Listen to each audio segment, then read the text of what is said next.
So guys, for today's video, ayan, at bigla akong napabangon dahil nakaramdam ako ng gutom. Ayan, at tinignan ko ang aking relo, ay wala nga pala akong relo. At yan na nga guys, bababa na nga tayo dahil nakaramdam tayo ng gutom. Ayan, at pasensya na dahil medyo madilim ang aking dinadaanan. Ayan, pababa na tayo ng hagdan. At eto na guys, isisindi na natin ang ilaw. Tiyanan! Yan ang aming sala guys. At tinignan ko na nga pala kung may pagkain.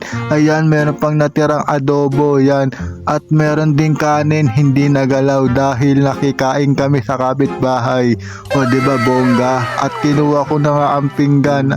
At saka kumuha na rin ako ng kutsara at saka tinidor dahil nagugutom na ako. Yan, basta ganitong alas 12 nakakaramdam talaga ako ng gutom. At ayan na nga guys, kumain na nga tayo, tinikman natin